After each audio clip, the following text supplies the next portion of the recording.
Hello everyone, आज हम पढ़ने वाले regenerating braking system and energy recover. और नेक्स्ट मॉडल में हम पढ़ेंगे इसमें safety system and standard in electric two wheelers. तो बेसिकली इस मॉडल के अंदर हम दो मॉड्यूल्स कवर करेंगे। तो बेसिकली जिसमें आपने सीखा step by step electrical vehicles के बारे में। तो चलिए हम चलते हैं। रीजनरेटिंग ब्रेकिंग सिस्टम बेसिकली होता क्या है? तो what is the regenerating braking system? तो regenerating braking system is the braking is the process where is the electric motor that is a drive the vehicle operate in reverse mode during the acceleration when so basically जब electric Motors को जब हम run करते हैं एक process है इसके अंदर। देन जैसे ही हम ब्रेक लगाते हैं तो मोटर हमारे जो है वो एक जनरेटर की तरह बिहेव करने लग जाती है और उसके अंदर परमानेंट मैग्नेट होने की वजह से वो तुरंत इलेक्ट्रिसिटी प्रोड्यूस करने लगती है। और इलेक्ट्रिसिटी जैसे ही प्रोड्यूस करती है तो वहां पे इलेक्ट्रिसिटी प्रोड्यूस होने के बाद में जो कन्वर्टर लगा हुआ है उसके अंदर डीसी टू डीसी इन्वर्टर, वो वहां पे आपको जैसे ही पावर को कन्वर्ट करता है, कन्वर्ट करने के बाद सीधा बैटरी के लिए भेज देता है, राइट। तो the acceleration instant the consuming energy the motor act as the generator. Motor जो है वो जनरेटर की तरह बिहेव करती है, converting the kinetic energy into the electrical energy. तो वो इलेक्ट्रिक एनर्जी को कन्वर्ट कर देता है and strong it is the in the battery, और वो वापस बैटरी को ही भेज देता है। बट इससे क्या होता है कि बैटरी फुल्ली चार्ज नहीं होती है, कुछ अमाउंट्स के अंदर इसमें प्रॉपर बैटरी को पावर मिलती रहती है जिससे पावर सेव होता है, राइट। इसके बाद आगे हम समझते हैं हाउ डज इट वर्क। ये काम कैसे करता है? When the rider apply the brake, जो ड्राइवर्स होता है जब वो ब्रेक अप्लाई करता है तो brake is release the acceleration. Acceleration को जैसे ही हम रिलीज करते हैं तो रिलीज करने के बाद motor switch the generator, motor switch the generator mode. जो कंट्रोलर होता है वो मोटर को बेसिकली पावर देना बंद कर देता है। जैसे ही वो पावर देना बंद कर देता है तो मोटर अब मैकेनिकल पावर पे जब वो घूमती है तो मैकेनिकल पावर पे घूमने के बाद जब उसके अंदर मैग्नेटिक लगी है परमानेंट, तो वो इलेक्ट्रिक यानी कि जनरेटर की तरह इलेक्ट्रिसिटी प्रोड्यूस करता है by the resting the vehicle is a motion swing and down, और धीरे धीरे व्हीकल स्लो होने लगता है, right. Then the generator generated the electricity is the sent back to the battery for storage and later use, बाद में जिसको हम यूज कर सकते हैं। The vehicle is a controller regulator regulates the energy transfer and ensure the optimal braking performance, जो breaking performance को और ज्यादा ऑप्टिमल करता है इसके लिए। तो यहाँ पे ये व्हील्स लगा हुआ है जिसके अंदर आप यहाँ पे अलग डिस्प्ले है, इसके अंदर डिस्क है, व्हील है, तो ऐसे इसमें कनेक्ट होता है। Components of involve the regenerating braking system. Regenerating braking system के अंदर बेसिकली जो कंपोनेंट्स होते हैं जिसमें इलेक्ट्रिक मोटर और इसके अंदर जो मोटर जनरेटर की तरह जो बिहेव करती है, और बैटरी पैक के बाद में मोटर कंट्रोलर, और इसमें ब्रेक कंट्रोल यूनिट जिसको बीसीयू बोलते हैं। देन इसके बाद सेंसर ईसीयू, तो सेंसर भी लगा होता है। सेंसर बेसिकली यहाँ पे measure the speed, torque and battery charge status to optimize and braking, ये सारी चीजें इसमें ये कंट्रोल करता है, right. Advantage of regenerating braking system. Regenerating braking system के बेसिकली क्या क्या एडवांटेज होते हैं इसके लिए? सबसे पहले हम बात करें तो advantage of regenerating braking system, जिसमें एनर्जी रिकवरिंग करता है, एनर्जी को रिकवर करने का काम करता है, जिसमें increase the vehicle efficiency. Reusing, तो रीयूजिंग जब हम करते हैं इसको तो लॉस द काइनेटिक एनर्जी का प्रॉपर ये लॉस करता है, ठीक है। जो मैकेनिकल एनर्जी होती है उससे हम इलेक्ट्रिसिटी एनर्जी प्रोड्यूस कर लेते हैं। तो एक्सटेंड द रेंज में इसके अंदर इंप्रूव होता है mileage by reducing and energy, और माइलेज इसके अंदर इंक्रीज होता है। वेस्ट ऑफ द एनर्जी को वेस्ट होने से ये रोकता है। रिड्यूस ब्रेक वियर, तो ब्रेक के अंदर जो वियर एंड टीयर होता है less the independence of the mechanical brakes and extends there is the life span, जिसकी लाइफ और ज्यादा बढ़ जाती है। देन लोअर हीट जनरेशन जो इसके अंदर रहती है prevents the overheating and brake components, उसको बहुत कम करता है। इको फ्रेंडली होता है ये, जिसमें reduce the overall energy consuming and the leading to the lower emissions, और कम से कम ये कार्बन इमिशंस को प्रोड्यूस करता है। तो ये इसके एडवांटेज होते हैं for the regenerating braking system के। देन बेसिकली आगे हम बात करते हैं फायर सेफ्टी के बारे में। तो ये वो फायर है जिसमें डिफरेंट टाइप्स की फायर्स लगती है। अभी हमने जो फायर बेसिकली जैसे हम जानते हैं तो सिर्फ एक ही टाइप की फायर हम जानते हैं, लेकिन यहाँ फायर एलिमेंट्स हैं, फायर ट्रायंगल है, इसके बाद फायर टेट्राहेड्रन्स है, क्लासेस ऑफ फायर है। देन इसके बाद में टाइप्स ऑफ फायर एक्सचेंजर है, इट इज अ यूज, यानी कि फायर एक्सचेंजर बेसिकली कितने टाइप के होते हैं, देन उसमें क्या क्या यूजेस होता है। मेथड ऑफ फायर, कितने मेथड्स ऐसे हैं जिनकी वजह से फायर लगता है। जिसमें हम बात करें व्हाट इज अ फायर, तो fire is a chemical reaction of a fuel with required amount of heat oxygen and during the reaction heat and light produce. जब फायर होता है तो केमिकल रिएक्शन होता है उसके अंदर, जिसमें चाहिए हमें ऑक्सीजन, हीट और फ्यूल। अगर तीनों का चेन रिएक्शन जब तक नहीं होता है तब तक फायर नहीं होगा इसके अंदर। देन रिएक्शन होने के बाद में हीट एंड लाइट प्रोड्यूस होता है इसके अंदर, right. Classes of fire, classes of fire जिसमें there are the 6 classes of fire होता है, जिसमें classes A class fire, B class fire, C class fire, D class fire और ई क्लास फायर और एफ क्लास फायर होता है। ए class की जो फायर होती है वो कंबस्टेबल मटेरियल्स, फ्लेमेबल सॉलिड्स जैसे पेपर, बोर्ड, रबर इटीसी, इनके अंदर फायर होता है। बी क्लास की जो फायर होती है जिसमें पेट्रोल, डीजल, पेंट होता है। और सी क्लास की फायर गैसेस में लगती है जैसे हाइड्रोजन, ब्यूटेन है, मैथेन है। डी क्लास की जो फायर होती है उसमें मेटल, मैग्नीशियम एंड पोटेशियम में फायर होता है। ई क्लास की जो फायर होती है उसमें इलेक्ट्रिकल इक्विपमेंट्स में फायर होता है। और एफ क्लासेस की जो फायर होती है उसमें किचन, ऑयल और फैक्ट्स में आग लगती है। तो वो अलग अलग डिफरेंट फायर होता है।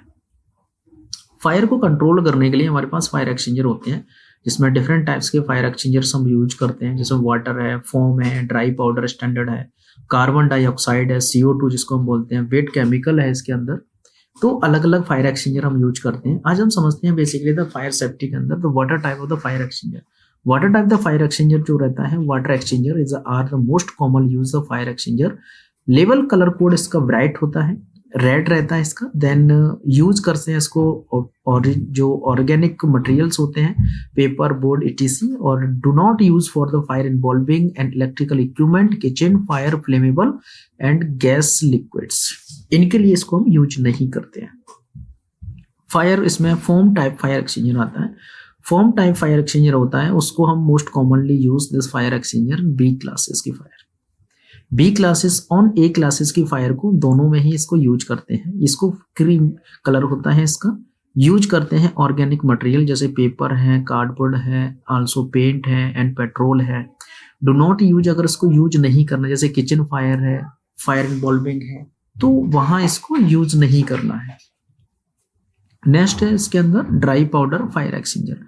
ड्राई पाउडर फायर एक्सचेंजर, जिसमें standard dry powder fire exchanger are also called ABC, इसको हम बात करते हैं तो A क्लास, B क्लास और C क्लास, तीनों की फायर को ये कंट्रोल करता है।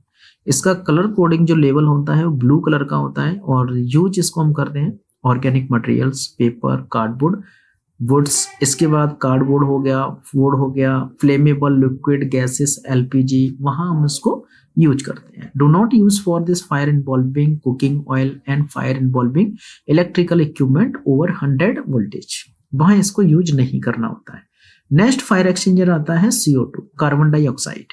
तो CO2 जो कार्बन डाइऑक्साइड फायर एक्सचेंजर होते हैं are the probability use for electrical fire risk are usually this is type of fire improved in computer server, जहां कंप्यूटर सर्विस में आग लगती है उसके अंदर हम ये फायर एक्सचेंजर यूज करते हैं, राइट। जिसका कलर कोड होता है ब्लैक, इसमें फ्लेमेबल, पेट्रोल, इलेक्ट्रिकल, इसमें हम इसको यूज करते हैं। But do not use for the kitchen fire, combustible material and paper, wood, textile and flammable, वहां इसको यूज नहीं करना होता है। ये है wet chemical fire exchanger. Wet chemical fire exchanger यानी कि wet chemical fire exchanger are design for use on class F fire involving cooking oil and fats, जिसका कलर लेवल होता है येलो कलर का। यूज करते हैं इसको cooking oil and fats fire में। Do not use for flammable liquid gas fire, electrical and fire, flammable metals, वहां इसको यूज नहीं करते। तो ये वो फायर एक्सचेंजर होते हैं ये फायर सेफ्टी के लिए, जिसमें types of fire fighting equipment, fire fighting equipments जो होते हैं, मोबाइल फायर फाइटिंग इक्विपमेंट्स होते हैं, पोर्टेबल फायर फाइटिंग इक्विपमेंट्स होते हैं, फिक्स्ड फायर फाइटिंग इक्विपमेंट्स होते हैं, जिसमें स्प्रिंकलर है, जिसमें अलग अलग फायर हॉज रील पाइप होते हैं। यहाँ पे आपका safe your work place area, अगर आप जिसमें use the PPE Kitts and follow the work procedure, या वर्क प्रोसीजर को आपको फॉलो करना है। एनी अब नॉर्मलिटी फाइंड ऑफ द तो जो भी abnormality आप फाइंड करते हो तो workplace report to your senior person, वहाँ आपको अपने सीनियर पर्सन पे रिपोर्ट करनी है। तो सबसे पहले जब आप काम करते हो इलेक्ट्रिकल व्हीकल्स के अंदर, जैसे हाई वोल्टेज सेफ्टी में अगर आप काम कर रहे हो, तो हाई वोल्टेज सेफ्टी में जब इंजरी जो रहती है मोस्टली, वो इंजरी आपके जो कॉजेज वाई द इंजरी जो रहती है वो डिफरेंट डिफरेंट टाइप की होती है। इसमें touching high voltage area, insulation abnormality हो गई, शॉर्ट सर्किट हो गया, वहाँ बर्न भी हो सकता है आपको। तो अलग अलग टाइप की इसमें फायर एक्शन की इंजरी होती है।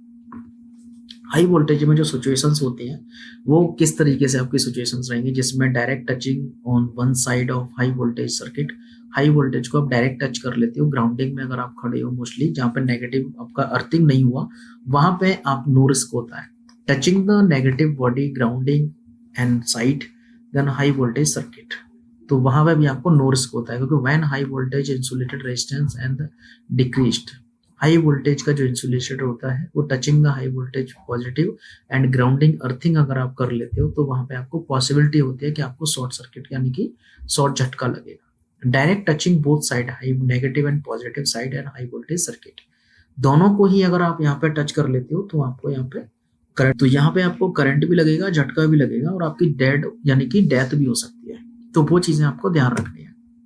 हाई वोल्टेज सेफ्टी के लिए डैमेज जो कॉस्ट बाई इलेक्ट्रॉन्स में रहता है, इसमें जो मिस हैंडलिंग अगर आप कर रहे हो हाई वोल्टेज सर्किट को इन हाइब्रिड व्हीकल में भी कॉजेज डेथ, तो हो सकता है आपको वहां पे डेथ हो सकती है। तो वहां पे आपको प्रॉपर सेफ्टी से काम करना है।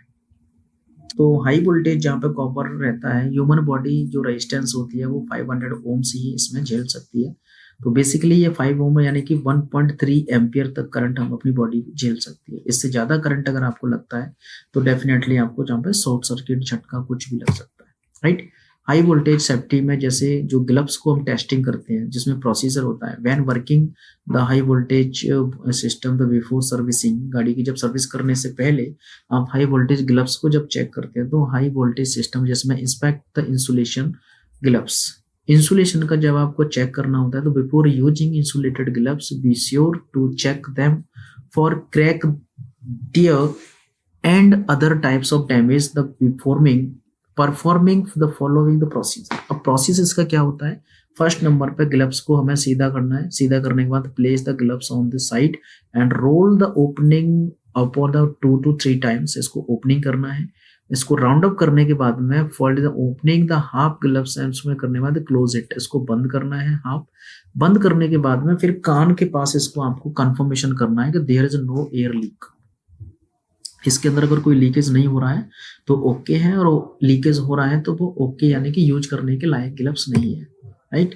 हाई वोल्टेज सेफ्टी के अंदर जो प्रिकॉशंस होता है, तो when the working the high voltage safety, वहां अगर आप काम कर रहे हो, जैसे सर्विसिंग आप कर रहे हो, तो before servicing in the high voltage safety में विद इन 10 मिनट का आपको वहां पे वेट करना होता है। Cut off system voltage the first wait the 10 minutes to allow the high voltage capacity the power off the controller assembly and disassemble, तो जब तक वो पावर डिस्चार्ज नहीं हो जाती है तब तक आप उसमें काम नहीं करना है। तो आफ्टर द 10 मिनट के बाद put up the insulated gloves and check that the high voltage capacitor को inside that the power control assembly has discharge fully by the inspecting the voltage. जब तक आप ये इंश्योर ना कर लो कि इसके अंदर वोल्टेज 0 नहीं आ जाता, तब तक आप इसमें काम नहीं करना है, राइट।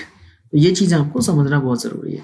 हाई वोल्टेज सेफ्टी में जब while the servicing in the high voltage system, जब आप काम कर रहे हो, तो do not carry metal object, जैसे मेटल पेन है, ब्रेसलेट्स है, या फिर आपका रिंग है, कॉइन है, पॉकेट्स में, तो ये चीजें आपको नहीं साथ में कैरी करनी है, क्योंकि यहाँ कंट्रोलर है, हाई वोल्टेज में सेफ्टी बैटरी है, तो वहां पे जब आप इनको कहीं टच हो गया गलती से, तो वहां पे आपको करंट भी लग सकता है, तो वो चीजें आपको नहीं करनी है, राइट।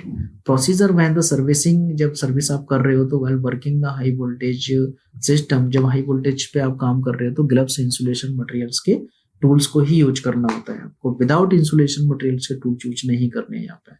जब इंसुलेशन मटेरियल्स के टूल्स में जब हाई वोल्टेज के जो वायर होते हैं, उनको हैंडलिंग करने के लिए उन्हें सबसे पहले हमें जो कलर कोडिंग होते हैं हाई वोल्टेज के, वो ऑरेंज कलर होता है। तो उसको टेपिंग करनी है। इंसुलेशन मटेरियल्स का जो टेप्स होता है उससे हमें प्रॉपर टेप करना है। विदाउट टेप अगर आप ऐसे छोड़ दोगे तो हो सकता है किसी चैसी में ग्राउंडिंग में अर्थिंग करके वहां पे आपको शॉर्ट सर्किट या फिर आपको वहां पे करंट लग जाए, तो वो चीज आपको नहीं करनी है यहाँ पे। ओके।